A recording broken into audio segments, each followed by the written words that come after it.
Hi ಎಲ್ಲರಿಗೂ ನಮಸ್ಕಾರ. ನಿಮ್ಮೆಲ್ಲರಿಗೂ ಫ್ಯಾನ್ಸ್ ಕಾರ್ಟೂನ್ ವಿಡಿಯೋ ಇಷ್ಟ ಆಗ್ತಾ ಇದೆ ಅಂತ ಅಂದ್ಕೊಂಡಿದ್ದೀನಿ.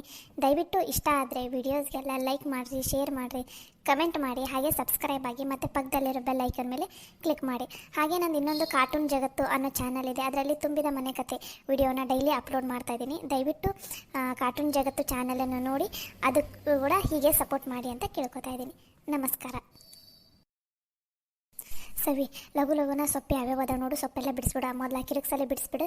ನಾನು ಒಂದು ಕಡೆ ಬ್ಯಾಳೆಗಿಟ್ಟು ಒಂದು ಕಡೆ ಅನ್ನಕ್ಕೆ ಇಟ್ಬಿಡ್ತೀನಿ. ಆಮೇಲೆ ಈ ಕಡೆ ಅದು ನಾವು ಬೇರೆ ಪಲ್ಯಕ್ಕೆಲ್ಲ ಉಳ್ಳಾಗಡ್ಡೆ ಇವು ಹೆಚ್ಕೋತೀನಿ. ನೀವು ಸೊಪ್ಪು ಸೋಸ್ಕೊಟ್ಟು ಅಂದರೆ ಲಘುನ ಅದನ್ನ ಅನ್ನ ಆಗುತ್ತೆ. ಅಷ್ಟೊತ್ತಿಗೆ ನಾನು ಲಘು ಲಘುನ ಒಗ್ಗರಣೆ ಹಾಕ್ಬಿಡ್ತೇನಂತ. ಲಾಸ್ಟಿಗೆ ರೊಟ್ಟಿ ಮಾಡ್ತೀನಿ. ಯಾವ್ದಾರ ಒಂದು ಸಿಹಿ ಮಾಡೋಣ, ಪಾಪ ಮನೆಗೆಲ್ಲ ಬೀಗರು ಬಂದಾರ. ಯಾವ್ದಾರ ಒಂದು ಸಿಹಿ ಮಾಡಿ ಲಘು ಲಘುನ ಊಟ ಕೊಟ್ಬಿಟ್ರಾತು. ಆಯ್ತು. ಅಲ್ಲ ಲಲಿತಾ, ಅವರು ಇಷ್ಟೆಲ್ಲ ಬೇಜಾರು ಮಾಡಾರ. ಅವ್ರು ಬಂದಾಗ ನಾವೆಲ್ಲ ಅಡುಗೆ ಮಾಡೋದು ಬೇಕಾ? ಆಕಿನ ನೋಡಿದಿಲ್ಲ ಕವಿತಾ, ಆಕೆ ನೋಡಿದರೆ ಯಾಕೋ ನನಗೆ ಸಿಟ್ಟು ಬರಾಕೊಂಡ್ಬಿಟ್ಟೈತವ. ಏನೇನು ಅಲ್ಲ, ಅಂತಕ್ಕೆ ಬಂದ ಅಂತಕ್ಕಿಗೆಲ್ಲ ಇದೆಲ್ಲ ಮಾಡೋದು ಬೇಕಾ ನಮ್ಗೆ? ನೋಡಿ ಸವಿ, ಅವ್ರು ಹೆಂಗಾರ ಯಾಕೆ ಇರಲಿ, ಈಗ ನಮ್ಮ ಮನೆಗೆ ಬಂದಾರ. ಈಗ ನೋಡಿದಿಲ್ಲ ಅವ್ರ ಅತ್ತಿಗೆಮ್ಮ ಅವರೆಲ್ಲ ಬಂದಾರ ನಮ್ಮ ಮನೆಗೆ. ಪಾಪ ಅವರೆಲ್ಲ ಎಷ್ಟು ಚಲೋ ಮಾತಾಡಕೊಂತಾರಿಲ್ಲ. ಈಗ ಅವರೆಲ್ಲ ನಮ್ಮ ಮನೆಗೆ ಬೀಗರು ಬಂದಾರ, ಯಾರೋ ಗೆಸ್ಟ್ ಬಂದಾರಂತ ಅಂದಮೇಲೆ ನಾವು ಅವರಿಗೆ ಚಂದನ ತಂಗ ಅಡುಗೆ ಮಾಡಿ ಊಟ ಮಾಡಿಸಬೇಕು. ಇಲ್ಲ ಅಂದ್ರೆ ನಮ್ಮ ಮನೆಗೆ ಯಾವುದಿಲ್ಲ ಕೆಟ್ಟ ಹೆಸರು ಬರೋದು. ಪಾಪ ಮಾವರು ಏನು ಮಾಡಾರ, ಅಮ್ಮ ಏನು ಮಾಡಾರ, ಹೌದಿಲ್ಲ? ಅವರಿಬ್ಬರು ಮುಖ ನೋಡಾರ, ನಾವೀಗ ಬಂದವರಿಗೆ ಚಂದನ ತಂಗ ನೋಡ್ಕೋಬೇಕು. ಈ ಮನೆ ಮರ್ಯಾದೆ ಹೋಗ್ಲಾರ್ದಂಗೆ ನೋಡ್ಕೊಳ್ಳೋ ಜವಾಬ್ದಾರಿ ನಮ್ಮಿಬ್ರದ್ದು, ಹೌದಿಲ್ಲ? ಅತ್ತೆಯರ ನಮಗೆ ಎಷ್ಟರ ಹೆಂಗಾರ ಏನಾರ ಅನ್ನಲಿ, ಅವ್ರು ನಮ್ಮ ಮೇಲೆ ಪ್ರೀತಿ ಇಲ್ಲದೇ ಇರಲಿ, ಏನಾರ ಇರಲಿ, ಆದ್ರೆ ಮಾವರಿಗೆ ನಮ್ಮ ಮೇಲೆ ಗೌರವ ಐತಿಲ್ಲ. ನಮ್ಮಿಂದಾಗಿ ಮಾವರಿಂದ ಅಮ್ಮರಿಂದ ಮರ್ಯಾದೆ ಹೋಗಬಾರ್ದು ಅಷ್ಟೆ. ಸರಿ ತಗೋ, ನೀನು ಹೇಳೋದು ಒಂದು ಲೆಕ್ಕಕ್ಕೆ ಸರಿನೇ ಐತಿ. ಈಗ ಅವರು ಮಾಡ್ದಂಗೆ ನಾವು ಮಾಡಿದ್ವಿ ಅಂದ್ರೆ ಅವರಿಗೂ ನಮಗೂ ಏನು ವ್ಯತ್ಯಾಸ ಇರ್ತೈತಿ, ಹೌದಿಲ್ಲ? ಸರಿ ಆಯ್ತು, ನೀ ಲಘು ಲಘುನ ಅಡಿಗೆ ಗಿಡ, ನಾನು ಸೊಪ್ಪಿಗೆ ಬೆಲ್ಲ ಹೆಚ್ಚಿಕೊಡ್ತೀನಂತ. ಸರಿ, ಹಂಗೆ ಮಾಡು. ಒಳಗಡೆ ಬರ್ಬೋದಾ? ಅಯ್ಯೋ ಬರ್ರಿ ಒಳಗಡೆ. ಅಯ್ಯೋ ಅದು ಯಾಕೆ ಕೇಳ್ತೀರಿ ಹಂಗೆ? ಬರ್ಲೇನಂತ, ಬರ್ರಿ ಒಳಗಡೆ. ಅಲ್ಲ, ನೀವಿಬ್ಬರು ಏನೋ ಕೆಲಸ ಮಾಡ್ತಾಯಿದ್ರಿ, ಅಡುಗೆ ಮಾಡ್ತಾಯಿದ್ರಲ್ಲ, ನನಗೂ ಅಲ್ಲಿ ಕುತ್ಕೊಂಡು ಬೋರ್ ಆಯಿತು. ಅದಕ್ಕೆ ನಿಮ್ಮ ಜೊತೆ ಹಾಗೆ ಮಾತಾಡ್ಕೋತಾ ನಿಂತ್ಕೊಳ್ಳೋಣ, ಏನಾದರೂ ಹೆಲ್ಪ್ ಮಾಡಿದ್ರಾಯ್ತು ಅಂತ ಬಂದೆ. ಅಯ್ಯೋ ನಮ್ಮ ಮನೆಗೆ ಬೀಗ್ರಿ, ನೀವು ನಿಮ್ಮ ಕೈಯಲ್ಲೆಲ್ಲ ಕೆಲಸ ಮಾಡಿಸೋದ ಬೇಡ ಬೇಡ, ನೀವೇನು ಸಹಾಯ ಮಾಡೋದು ಬೇಡ, ಆರಾಮಾಗಿ ಕುತ್ಕೊ ಹೋಗ್ರಿ. ನಿಮ್ಗೆ ಏನಾದರೂ ಬೇಕಾದ್ರೆ ಹೇಳ್ರಿ, 2 ನಿಮಿಷದಲ್ಲಿ ಮಾಡಿಕೊಡ್ತೀನಿ. ಅಯ್ಯೋ ಅದೆಲ್ಲ ಬೇಡ ನನಗೆ, ನಾ ಇಲ್ಲೇ ನಿಂತ್ಕೋತೀನಿ. ನಾ ಇಲ್ಲಿ ನಿಂತ್ಕೊಂಡ್ರೆ ನಿಮ್ಗೆ ಏನಾದರೂ ತೊಂದರೆ ಆಗುತ್ತಾ? ಅಯ್ಯೋ ಸರಿತಾವ್ರೆ, ಹಾಗೆ ಮಾತಾಡ್ತೀರಿ? ನೀವು ಇಲ್ಲಿ ನಿಂತ್ಕೊಂಡ್ರೆ ನಮಗೇನು ತೊಂದರೆ ಆಗುತ್ತೆ? ನಿಮಗೆ ಯಾಕೆ ಸುಮ್ಮನೆ ಶ್ರಮ ಅಂತ ಹೇಳಿದ್ದಷ್ಟೇ. ಅಯ್ಯೋ ಅದರಲ್ಲಿ ಶ್ರಮ ಎಲ್ಲ ಏನಿದೆ? ನನಗೆ ನಿಜ ಹೇಳ್ಬೇಕಂದ್ರೆ ಯಾರಾದರೂ ಫ್ರೆಂಡ್ಸು, ನನ್ನ ಏಜ್ನವರು ಯಾರಾದರೂ ಆಗಿರಲಿ, ನನಗೆ ಅವ್ರ ಜೊತೆ ಮಾತಾಡ್ಕೊತ ನಿಂತ್ಕೊಳ್ಳೋದಂದ್ರೆ ಭಾಳ ಇಷ್ಟ. ನಮ್ಮ ಮನೆಯಲ್ಲಂತೂ ಆಫೀಸ್ ಕೆಲಸ, ಬಿಸ್ನೆಸ್ ಲೋಡು, ಒಬ್ಬ ಅದರಲ್ಲೆಲ್ಲ ಯಾರ ಜೊತೆ ಮಾತಾಡೋದಕ್ಕೆ ಆಗೋದಿಲ್ಲ.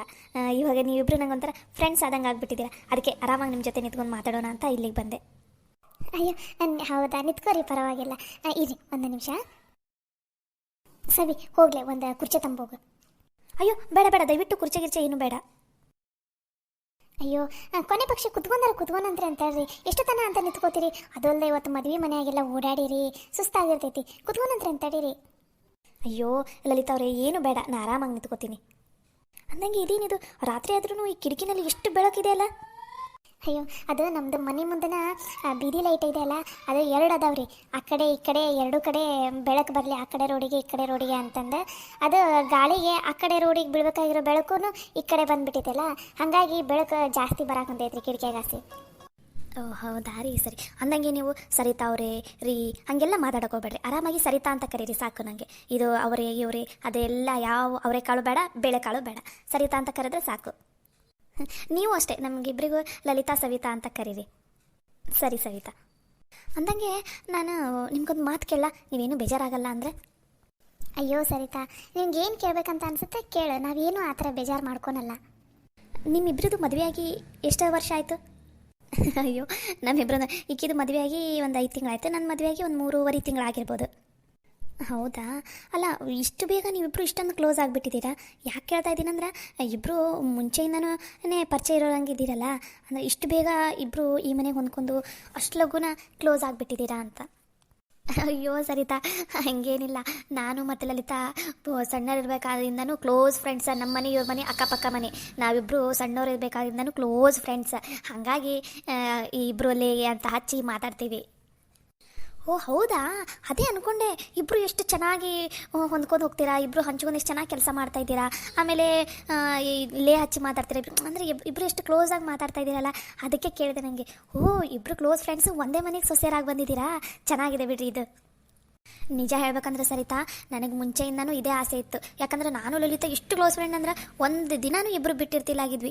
ನಾನು ಯಾವ ಊರಿಗೂ ಹೋಗ್ತಾನೆ ಇಲ್ಲ. ಇದು ಅಕಸ್ಮಾತ್ ನಮ್ಮ ಅಜ್ಜಿ ಮನೆಗೆ ಅಲ್ಲಿ ಇಲ್ಲಿ ಹೋದೆ ಅಂತಂದ್ರೂ ಒಂದು ದಿನ ಇದ್ದೆ, ಎರಡನೇ ದಿನಕ್ಕೆ ಬಂದೇ ಬಿಡ್ತಿದ್ದೆ. ಇವಳು ಅಷ್ಟೇ, ಯಾವ್ದಾರು ಊರಿಗೆ ಹೋದ್ಲಂದ್ರೆ ಒಂದಿನ ಇದ್ದು ಎರಡನೇ ದಿನಕ್ಕೆ ಬಂದುಬಿಡ್ತಿಲ್ಲ. ಇಬ್ಬರು ಒಂದು ದಿನ ನೋಡಿ ಮಾತಾಡಲಿಲ್ಲ ಅಂದ್ರೆ ಸಮಾಧಾನನೇ ಆಗ್ತಿಲ್ಲಾಗಿತ್ತು.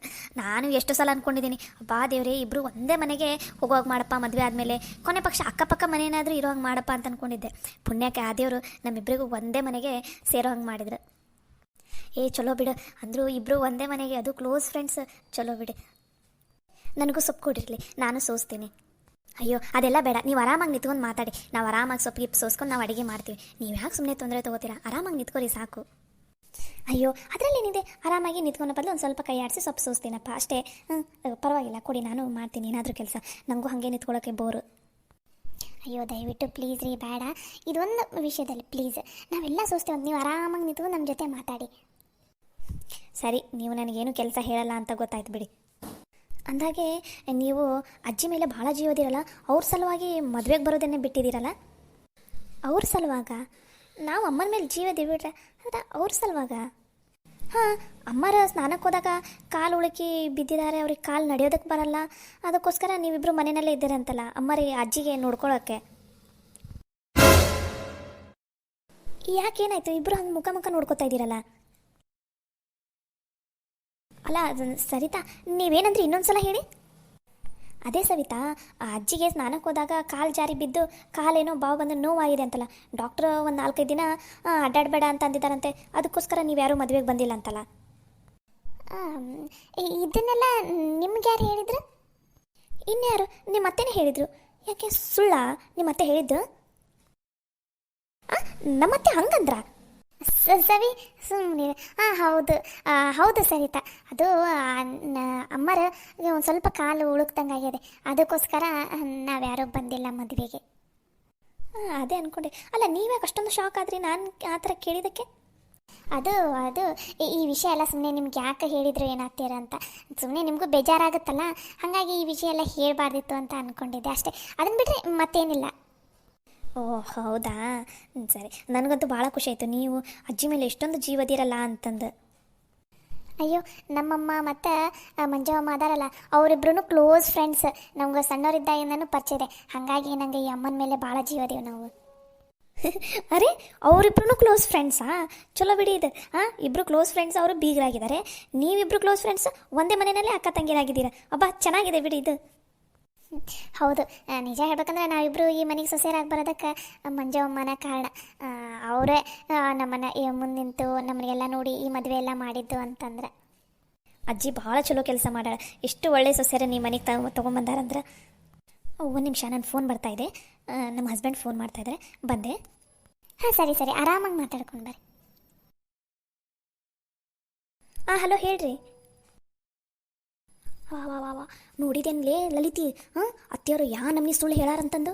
ಯಪ್ಪ ಯಪ್ಪ ಯಪ್ಪ, ಅದಕ್ಕೆ ಅಂತೀನಿ ನಾನು, ಯಾಕೆ ಅಮ್ಮರನ್ನ ಮೇಲೆ ಎದ್ದಳಕ ಬಿಡವಲ್ರಲ್ಲ, ಎತ್ತಕ್ಕೆ ಈ ನಮ್ಮನೆ ಆರೈಕೆ ಮಾಡಾಕೊಂತಾರಲ್ಲ ಅಮ್ಮರಿಗೆ ಅಂತ ಅಂದ್ಕೊಂಡೆ ನಾನು.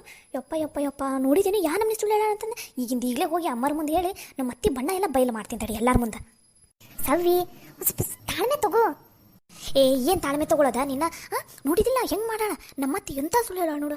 ಯಪ್ಪ ಯಪ್ಪ ಯಪ್ಪ, ತನ್ನ ಹೆತ್ತ ತಾಯಿಗೆ ಈ ನಮ್ಮನೆ ಸುಳ್ಳು ಹೇಳೋದ ಆರಾಮಿಲ್ಲ ಅಂತಂದು. ಯಪ್ಪ ನನಗಂತೂ ನಂಬದ ಆಗವಲ್ದು ನೋಡು. ಈಗಲೇ ಈ ವಿಷಯ ಎಲ್ಲ ಹೇಳಿ ಅವ್ರು ಬಂದಿರೋರು ಬೈಗರ ಮುಂದೆ ನಮ್ಮ ಅತ್ತಿ ಮರ್ಯಾದೆ ತೆಗೆದಿರ್ತೀನಿ ತಡಿ ನಾನು.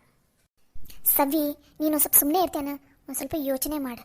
ಈಗ ಈ ಟೈಮ್ನಾಗ ನಾವೇನಾರ ಜಗಳ ಮಾಡೋದು ಹಂಗೇನಾರು ಮಾಡಿದಂದ್ರೆ ಬಂದು ಬೀಗರ ಮುಂದೆ ನಮ್ಮ ಮನೆ ಮರ್ಯಾದಿನ ಹೋಗೋದು. ಹಂಗಂತದ್ದು ಸುಮ್ಮನೆ ಇರೋಣ, ಎಲ್ಲ ಸತ್ಯ ಗೊತ್ತಿದ್ರು. ಸುಮ್ಮನೆ ಇರು ನೀನು. ಇವಾಗ ಇದನ್ನು ಹೇಳಿದ್ರೆ ಸುಮ್ಮನೆ ಮನೆಯಾಗ ಜಗಳ ಆಗುತ್ತಾ, ಆಮೇಲೆ ಬಂದು ಬೀಗರು ಮುಂದೆ ಮರ್ಯಾದೆ ಹೋಗುತ್ತಾ, ಆಮೇಲೆ ನಮ್ಮತ್ತಿ ನಮ್ಮಿಂದನ ಮರ್ಯಾದೆ ಹೋತು ಅಂತಂದು ಬರೀ ಅದ್ರ ಬಗ್ಗೆನ ಆಡ್ಕೊತ ಕೂತ್ಕೊಂತಾಳೆ. ಆಮೇಲೆ ಮಾವರಿಗೂ ಬೇಜಾರಾಗುತ್ತಾ, ಅಮ್ಮರಿಗೂ ಬೇಜಾರಾಗುತ್ತಾ. ಅಲ್ಲಲ್ಲಿ ಹಂಗಂತ ಇವಾಗ ಸುಮ್ಮನೆ ಇರೋದಾ? ಮೊದಲು ನೀ ನನ್ನ ಜೊತೆ ಬಾ, ಆಮೇಲೆ ನಿಂಗೆ ಏನು ಎತ್ತ ಅಂತ ಹೇಳ್ತೀನಿ. ಬಾ ಮೊದಲು. ಎಲ್ಲಿಗೆ ಬರಬೇಕು? ಬಾ ನೀ ಸುಮ್ಮನೆ. ಅಲ್ಲ ಈ ಲಲಿತೆ ಏನು ಮಾಡಕೊಂಟಾಳ ಏನನ್ನೋದು ಹೇಳು ಹೇಳುವಳ್ಳು ಮಾಡ್ತೀನಿ. ನಮ್ಮ ಅತ್ತೆ ಮಾತ್ರ ಸುಮ್ಮನೆ ಬಿಡಂಗಿಲ್ಲ ನಾನು.